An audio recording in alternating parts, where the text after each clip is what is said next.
రాత్రి మామూలుగా కంటే మరింత చీకటిగా ఉంది. గామైన మేఘాల వెనుక చంద్రుడు దాక్కున్నాడు. కృష్ణ మరియు అర్జున్ అటవీ మార్గంలో వెలవెలపోయిన హైవేపై ప్రయాణిస్తుండగా వారి కార్ హెడ్లైట్లు రహదారిమీద తేలియాడుతున్న పొగమంచును కోస్తూ ముందుకు సాగాయి. ఈ హైవే రాత్రివేళ ఎప్పుడూ భయాన్ని కలిగిస్తుంది. స్టీరింగ్ వీల్ను గట్టిగా పట్టుకుంటూ కృష్ణ అన్నాడు. అర్జున్ నవ్వుతూ స్పందించాడు. అవును, ఈ దారిలో ఆత్మలు, దయ్యాలు అనే ఎన్నో కథలు వినిపిస్తాయి. కాని వాటిలో చాలా వరకు అర్థంలేని ఊహలు మాత్రమే. అతను మాట ముగించగానే కృష్ణ ఆకస్మికంగా బ్రేక్ వేశాడు. ఏం జరిగింది? అర్జున్ అడిగాడు. రహదారి పక్కన ఒక యువతి నిలబడి ఉంది. ఎత్తుగా, సొగసుగా, అమోఘ సౌందర్యంతో. ఆమె ఎర్రటి చీరలో మెరిసిపోతోంది.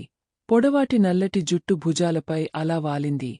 ఆమె కంటిచూపు మాత్రం అర్థంకాని భావాన్ని కలిగించింది. ఇక్కడ ఈ సమయానికి ఆమె ఏం చేస్తోంది? అర్జున్ మెల్లగా అన్నాడు. ఏదైనా దగ్గర్లోని గ్రామానికి చెందినదే ఉండొచ్చు అని కృష్ణ ఊహించాడు. కాని అతని స్వరం సందేహాన్ని దాచి ఉంచలేదు. ఆమె తన సున్నితమైన చేతిని పైకి ఎత్తి ప్రయాణానికి లిఫ్ట్ కోరింది. ఇద్దరూ ఒకరినొకరు చూశారు.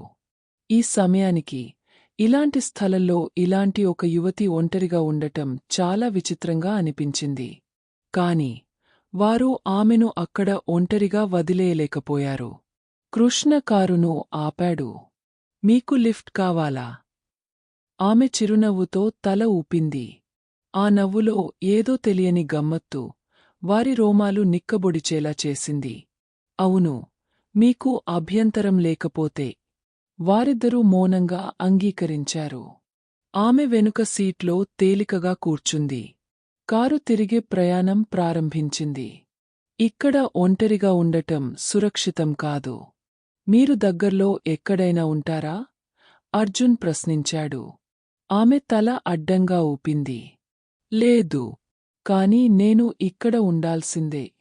ఆమె స్వరం మృదువుగా, సంగీతమయం వలె అనిపించినా ఏదో తెలియని మత్తును కలిగించింది. వారు ఆమెతో మాట్లాడుతూ ప్రయాణం కొనసాగించారు. ఆమె మర్యాదగా మాట్లాడింది, కాని తన గురించి తక్కువ చెప్పింది. ఆమె పేరు చెప్పలేదు. ఆమె ఎక్కడికెళ్తుందో అడిగిన ప్రతిసారీ దూరం కాదు అనేది. 15 నిమిషాలు గడిచాయి. అకస్మాత్తుగా ఆమె పలికింది. ఇక్కడ ఆపండి. కృష్ణ, అర్జున్ ఒక్కసారిగా కంగారుపడ్డారు. వారు ఒక పురాతన శ్మశానవాటిక వద్ద నిలిచారు. పాతరాతి ప్రవేశద్వారం వృక్షములతో కప్పబడింది. లోపల దీపాల చీకటి వెలుగు తళతళలాడుతూ భయానక నీడలను సృష్టిస్తోంది. కృష్ణ గొంతులో వణుకు. మీరు ఇక్కడ దిగాలనుకుంటున్నారా? ఆమె తల ఊపింది. అంధకారంలో ఆమె కనులు వింతగా మెరిశాయి. అవును, నేను ఇక్కడ ఉండాలి. ఆమె తలుపు తెరిచి కారు నుంచి కిందికి దిగింది. వెనుతిరిగి చూసి చిరునవ్వు చిందించింది. మీరిద్దరూ మంచి మనుషులు. నా గురించి తప్పుగా ఆలోచించలేదు. ప్రయాణానికి ధన్యవాదాలు. వారు ఇంకా స్పందించేలోపే ఆమె మాయమైపోయింది. కృష్ణ, అర్జున్ ఒక్కరినొకరు నమ్మలేనట్టుగా చూశారు. వారి శ్వాస వేగంగా మారింది. అది చూశావా? అర్జున్ వణుకుతూ అడిగాడు. ఆమె మాయమైంది, కృష్ణ భయంతో అన్నాడు. చుట్టూ అడవి మరింత చీకటిగా మారింది. గాలి భారంగా మారింది. ఆ కథలు, ఆ దంతకథలు, అవన్నీ నిజమేనా?